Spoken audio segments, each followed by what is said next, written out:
50. La Providencia. Al acontecimiento de San Pedro se le echó tierra. San Ciprián fue absuelto en el Consejo de Guerra y publicó un folleto vindicando su conducta, refiriendo los sucesos a poco más o menos como pasaron, pero descargando toda su furia contra el licenciado Bedoya, que ya no podía vindicarse. Los dos muchachos calaveras murieron en el hospital a resultas de sus heridas, que eran numerosas.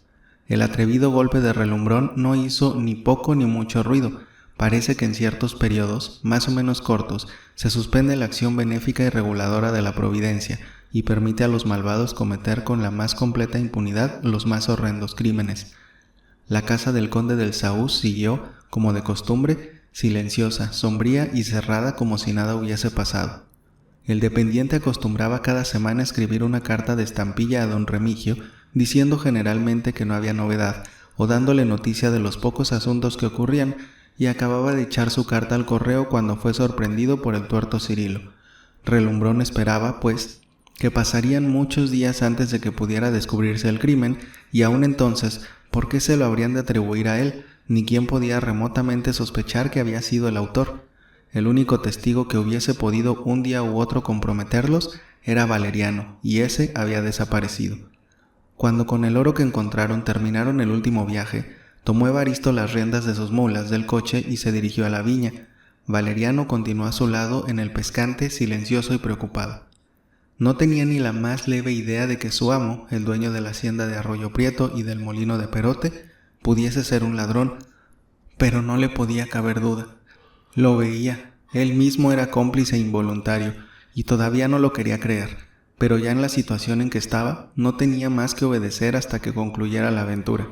Evaristo condujo el carruaje por calles extraviadas hasta los callejones apestosos de esa ciudad de basura que hemos descrito al principio de esta obra, donde la vieja Anastasita salvó a Juan, que estaba a punto de ser devorado por los perros hambrientos. «Si te apearas a componer las riendas, pues creo que se han enredado», dijo Evaristo a Valeriano. Valeriano no tuvo dificultad en obedecer y al tiempo que bajaba del pescante, Evaristo le hundió el puñal en el cerebro. La muerte fue instantánea y el muchacho cayó sin exhalar un gemido. Entre Evaristo y Relumbrón echaron sobre el cadáver cuanta basura pudieron. El uno volvió a montar al pescante y el otro dentro del carruaje se dirigieron, dadas las 4 de la mañana, a la casa del puente de Valvanera.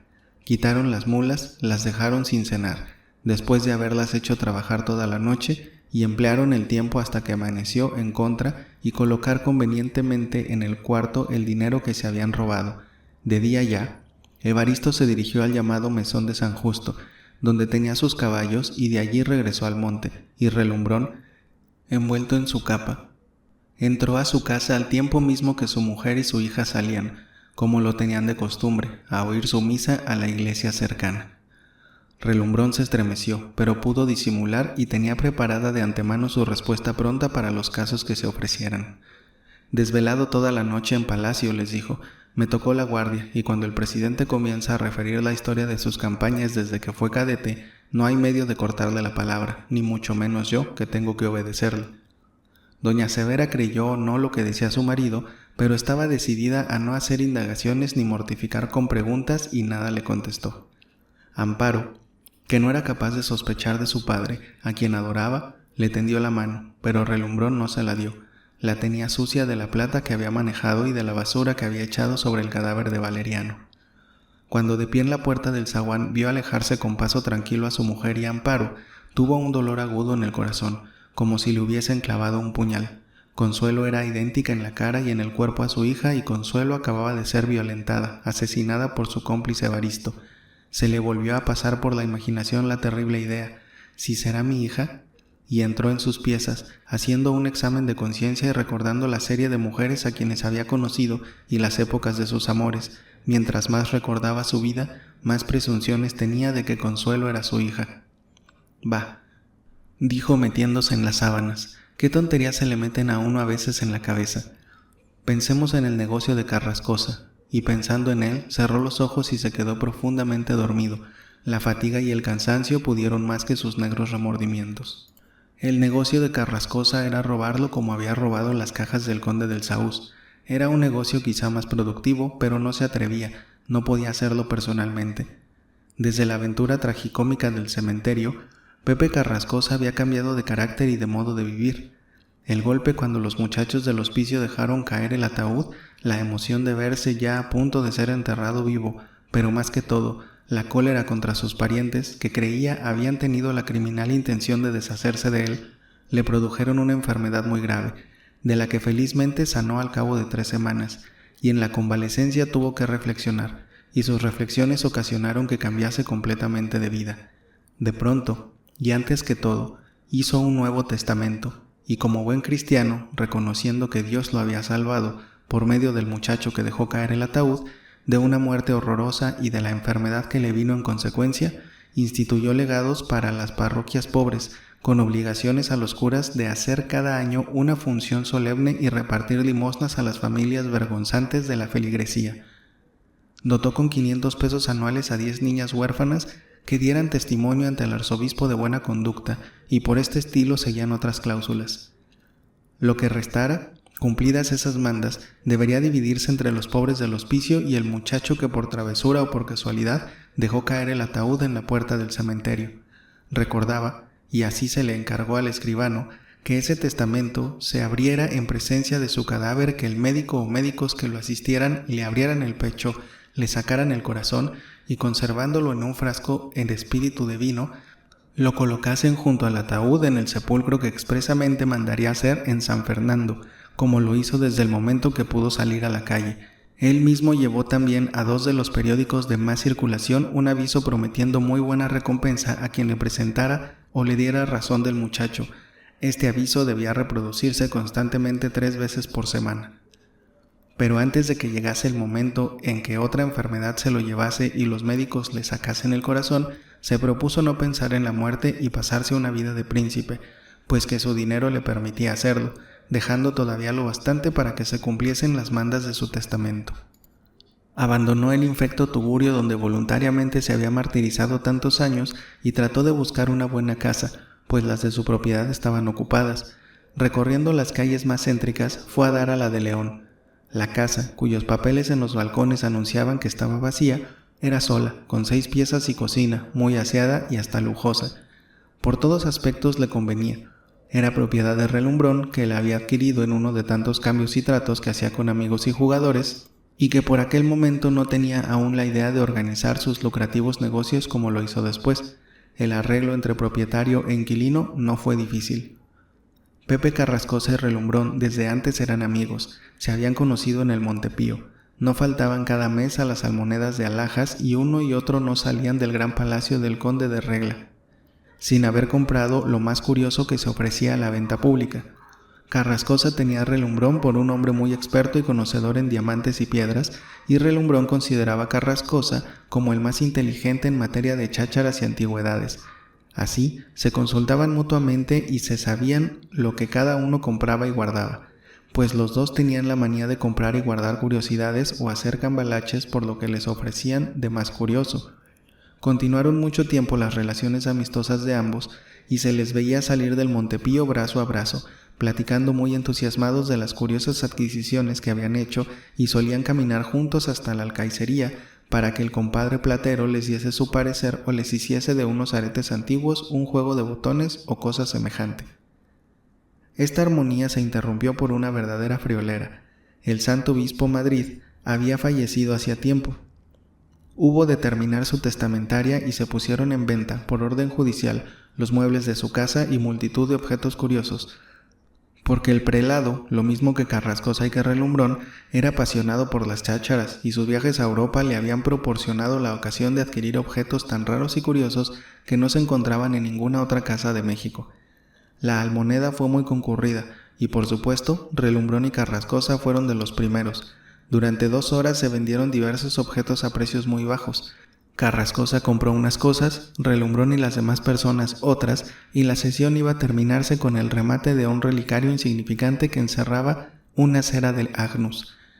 «Este relicario», dijo el vendedor, «está tocado al sepulcro de nuestro Señor Jesucristo, en Jerusalén, y bendito por su santidad en Roma. El difunto señor obispo lo traía siempre colgado al cuello». Carrascosa, que tenía la superstición que si llegaba a adquirir un objeto cualquiera tocado al santo sepulcro, jamás le acontecería ninguna desgracia, Antes de que el vendutero lo pregonara, dijo: 25 pesos. Relumbrón, desde el otro extremo de la pieza, dijo inmediatamente: 50 pesos. Sabiendo Amparo que su padre iría precisamente al remate, le encargó que le comprase un relicario, que debería haber muchos, que estuviese bendito. Como éste no solo lo estaba, sino tocado al santo sepulcro, Relumbrón se puso a toda costa a dar gusto a su hija. Carrascosa en el acto dijo: 100 pesos. Relumbrón: 200 pesos. Carrascosa: 400. Relumbrón: 1000. Carrascosa: 2000. Relumbrón se quedó un momento pensando, pero no se decidió y salió de la sala lanzando una mirada colérica a Carrascosa. El vendutero, asombrado de esta escena que pasó en instantes, creía que se habían burlado de él y de su relicario. Carrascosa, con mucha calma y sin haber hecho caso de la mirada de Relumbrón, le dijo: «Nada es más cierto, sino que hemos de veras pujado este relicario. ¿Qué quiere usted? Caprichos que tenemos las gentes. El relicario es mío por el precio ofrecido». Cuando Relumbrón, a la hora de la mesa, refirió lo que había pasado, Amparo se quedó callada, pero doña Severa, con un cierto aire de desprecio, le dijo: «Si hubieras ofrecido 4,000 pesos, te los habría pagado yo de mi dinero, con tal de no dejarte humillar por un estrafalario como Carrascosa y tener una reliquia tocada al sepulcro de nuestro Señor. En tantas otras cosas gastas más. ¿Para qué queremos 4 coches?» Relumbrón se mordió los labios y se propuso que más tarde o más temprano sería dueño del relicario. Pasó el tiempo, y ya en la época del pleno desarrollo de su tenebrosa trama, una de sus víctimas señaladas era Carrascosa. Volviéronse a encontrar en el Montepío, se saludaron como si nada hubiera pasado, y Relumbrón, lejos de mostrarse ofendido, trabó conversación con él. Le habló de hacer mejoras y reparaciones en la casa. Se convinieron en hacer el gasto a medias y con este motivo hizo frecuentes visitas a Carrascosa. Llevó carpinteros, pintores y herreros. Entró y salió a su labor. Las composturas se concluyeron, la habitación quedó muy lujosa y los dos más amigos que antes. Pero Relumbrón tenía llaves dobles de todas las puertas y la servidumbre de Carrascosa era toda de la devoción de doña Viviana. Así estaban las cosas después del asalto a la casa del conde del Saúz y todo preparado. La ejecución era lo difícil. Relumbrón acallaba sus remordimientos formando el plan para otro crimen y pasando las noches en casa de Luisa, cenando y bailando con amigos y conocidas. El coronel era audaz, pero no valiente, vivo, pero no de talento, descreído y supersticioso, con un alma un poco sucia, un amor propio desmedido, un corazón indiferente y el órgano del robo muy desarrollado en su cráneo.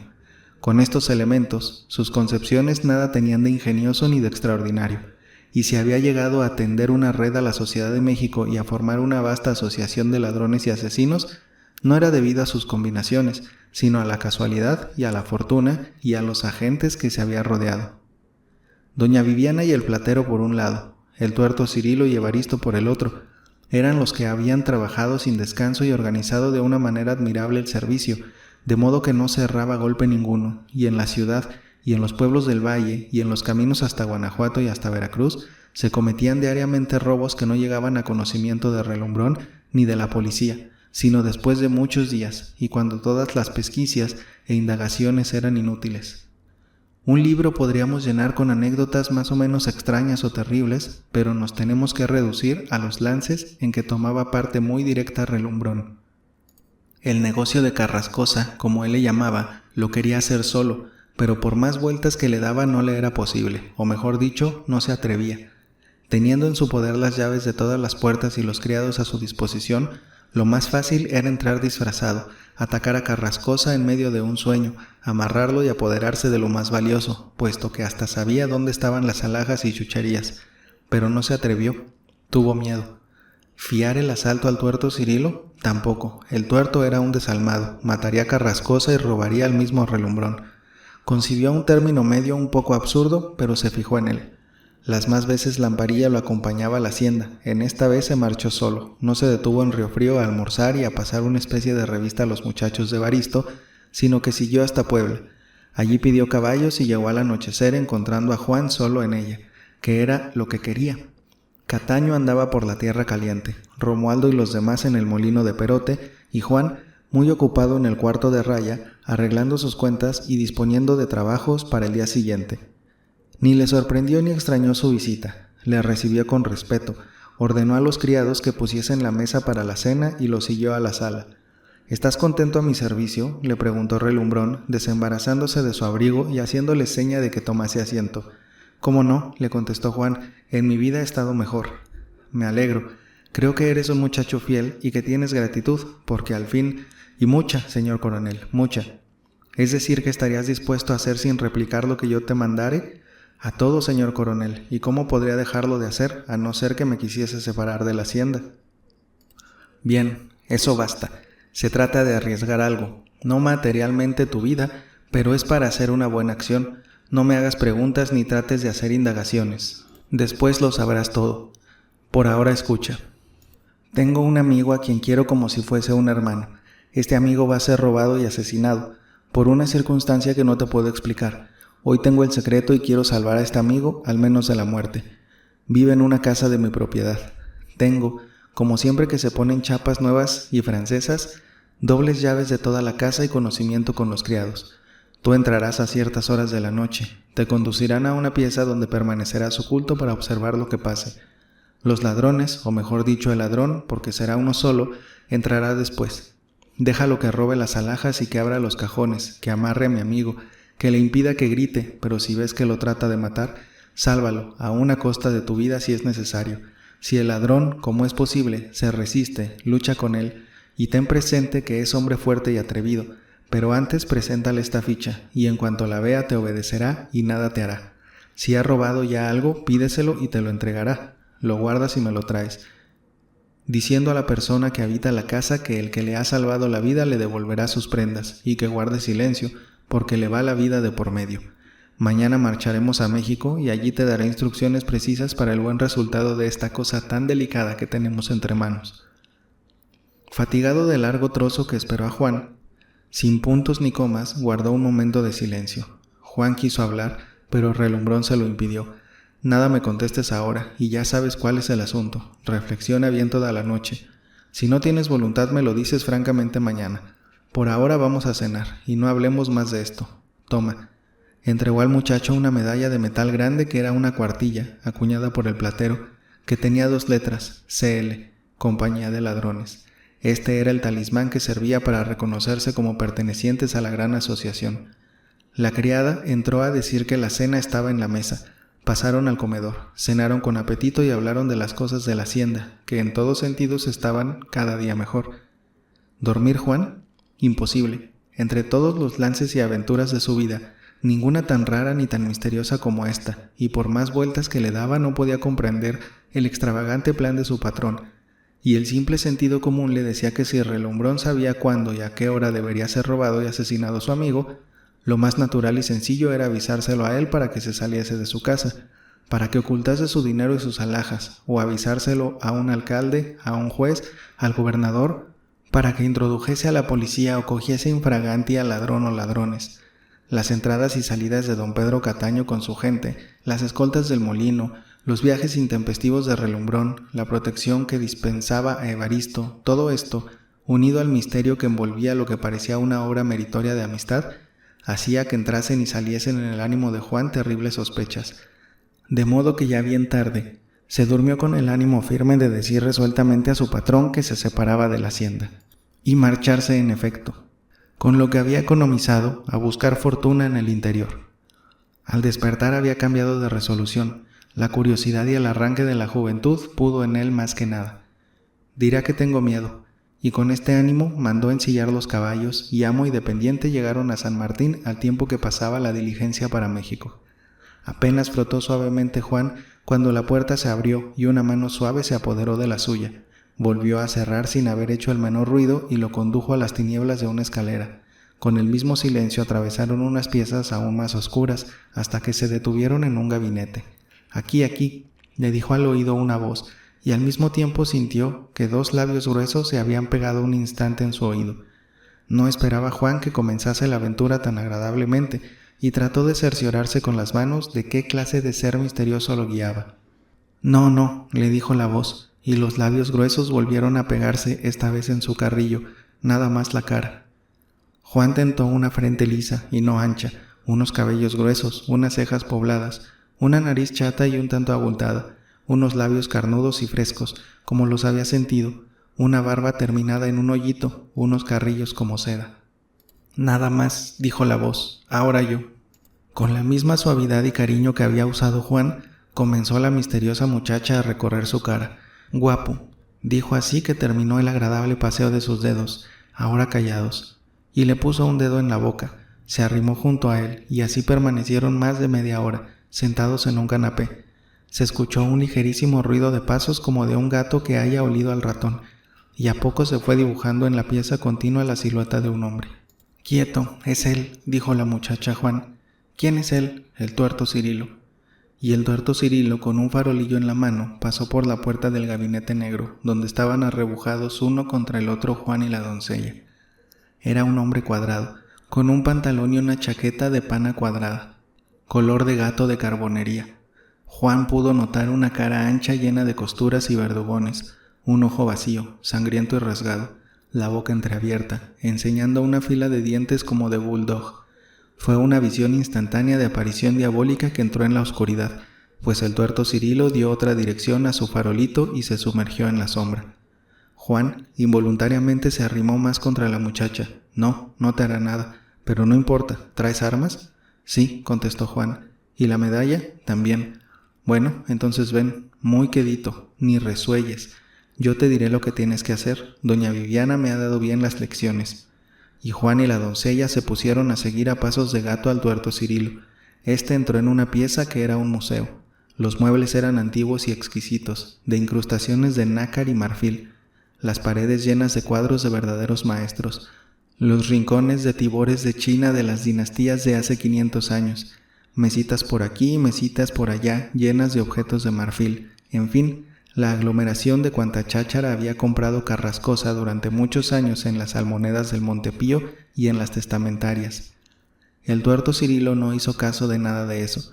Fue directamente a un ropero tosco de cedro, un poco mugriento en las puertas a fuerza de tanto uso, aplicó la llave, la abrió, puso el farolillo en una de las tablas y comenzó a llenarse las bolsas profundas de sus pantalones y de su chaqueta de diversos objetos, que escogía porque no podían caberle ni la cuarta parte de los que contenía aquel armario mágico.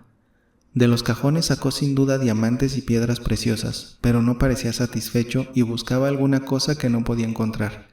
Con la misma facilidad que abrió el ropero de cedro, aplicó llaves a otros muebles finos, los abrió, tomó algunos objetos, pero siempre buscaba algo con una especie de impaciencia nerviosa.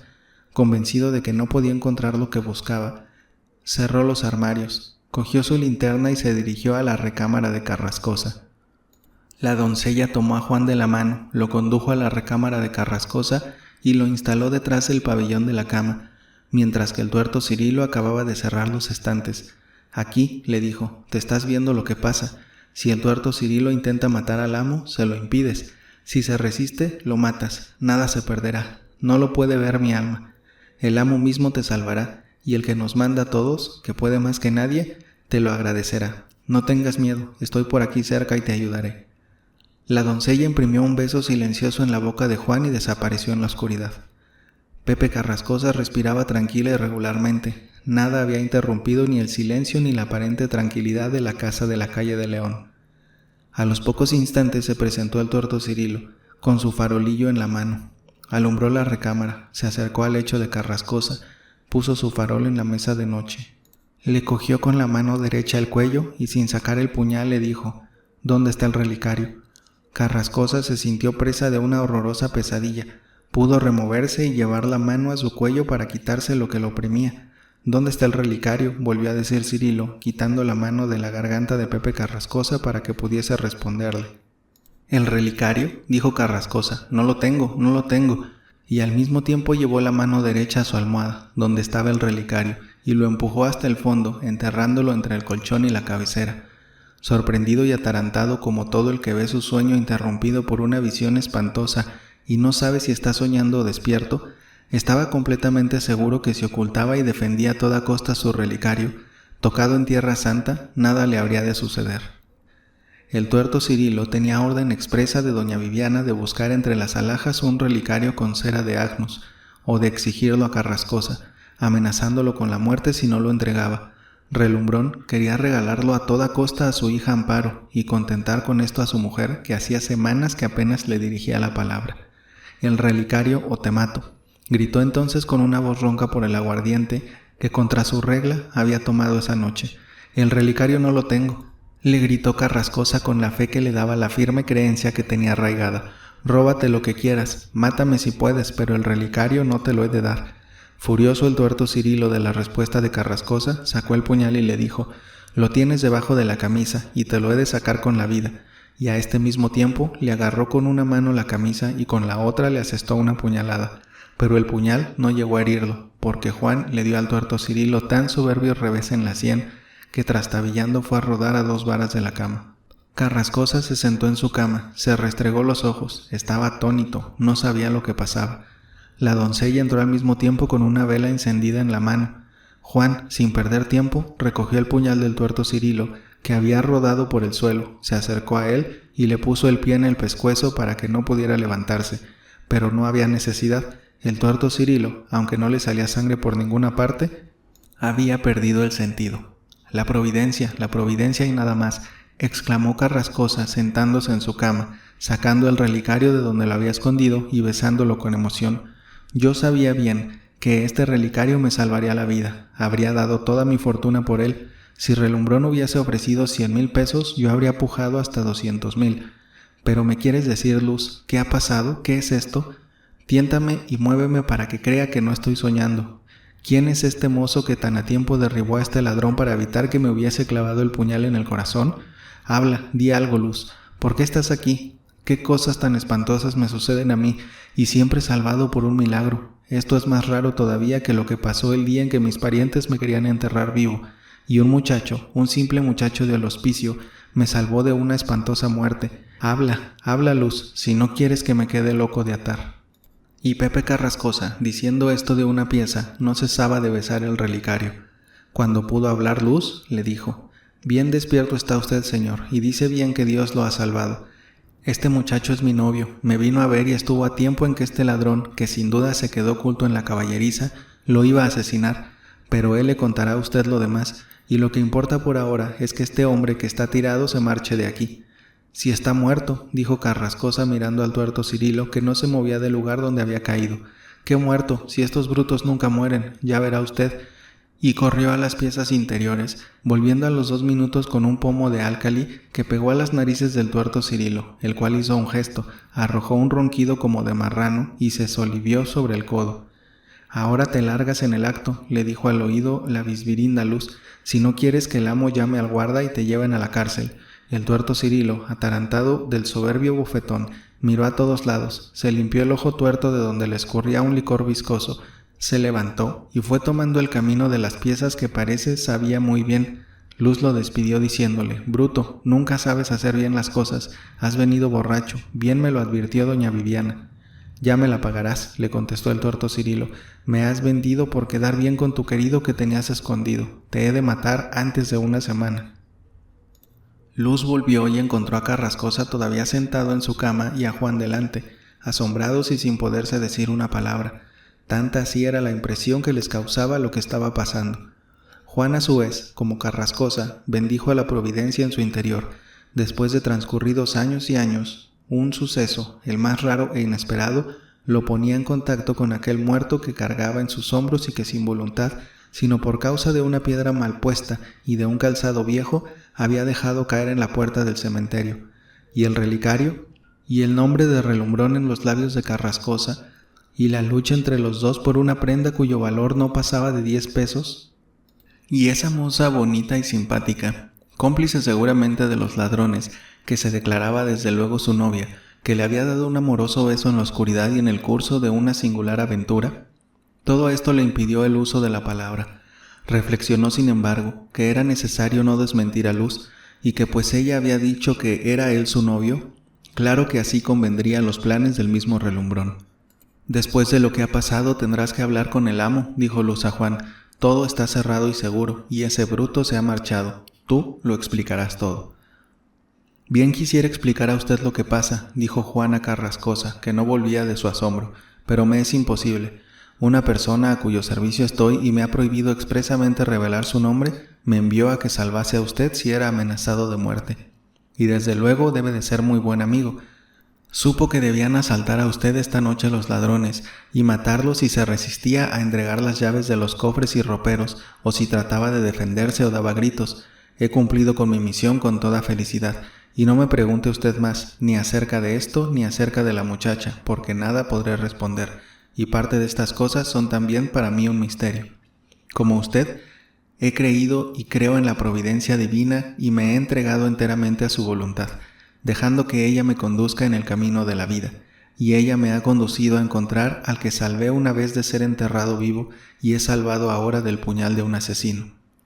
Carrascosa apenas oyó esto, cuando saltó de la cama y se colgó al cuello de Juan. Tú eres ese muchacho que he buscado años y años sin poderlo encontrar. Mira en este periódico, en ese otro y en este otro. Y le mostraba periódicos esparcidos en las cómodas y mesas. Ahí está el aviso señalando una recompensa al que me diera noticias de ti. Sábelo, tú eres mi heredero, mi hijo, mi familia, mi todo en el mundo, porque soy solo y no cuento sino como enemigos a los desnaturalizados parientes que me quisieron enterrar vivo. Pero debía haberlo adivinado, debía haber abrazado a mi Salvador, aunque yo no estaba en mi acuerdo, no sabía si soñaba. Era tan extraño lo que pasaba, que ahora mismo no salgo de la sorpresa. Todo se lo debo a este relicario, tocado en el santo sepulcro de nuestro Señor Jesucristo en Jerusalén y que compré en la testamentaria del señor obispo Madrid. ¿Del señor obispo Madrid?, interrumpió Juan. Sí, míralo. Carrascosa buscó el relicario en la cama para presentárselo a Juan, y como al esconderlo y al manejarlo con entusiasmo había impensadamente oprimido el débil resorte que detenía las tapas, el relicario se desbarató y cayó un pequeño papel cuidadosamente plegado que tenía dentro. Carrascosa se apresuró a ajustar las dos tapas del relicario. Ignoraba que tuviese este papel, nunca había querido abrir el relicario porque no fuese a romperse la cera del agnus, y lo desdobló y acercándose a la vela leyó. Está bautizado, deberá llamársele Juan Robreño, su padre es caballero militar, su madre de la primera nobleza de México, Dios lo ayude en su vida. La providencia, exclamó Juan a su vez, ese relicario es mío, yo lo he llevado en el cuello y fue entregado al señor obispo por la caritativa mujer que me recogió y me sirvió de madre. Luz entró de puntillas, pero Juan le hizo señal de que se fuese. Cuenta si puedes toda tu historia, pues lo que me está pasando es tan maravilloso que si se escribe nadie lo creerá y parecería invención de un poeta romántico. ¿Por qué misterio oculto de la providencia, ese amo a quien sirves y que no puedo dudar que sea un verdadero amigo mío, te envió a esta casa y por qué fuiste a escoger por novia a Luz, esta muchacha recamarera de toda mi confianza?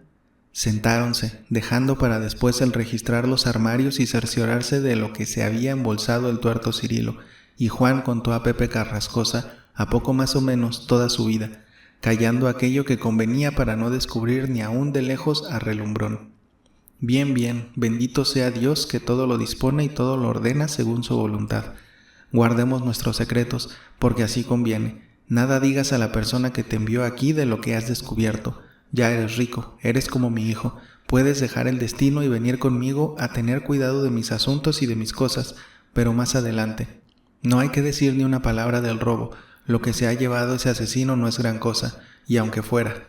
Las alhajas y las cosas verdaderamente curiosas y de valor las tengo en otra parte, y nada ganaría yo con quejarme a un juez y comprometer al amigo que me ha salvado y aún a ti mismo y a Luz. Nada más que silencio por ahora. Venme a ver frecuentemente. Esta es tu casa, todo lo que hay en ella es tuyo.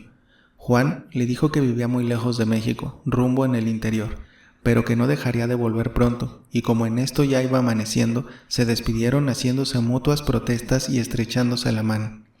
Luz estaba en la puerta de la calle esperando a Juan.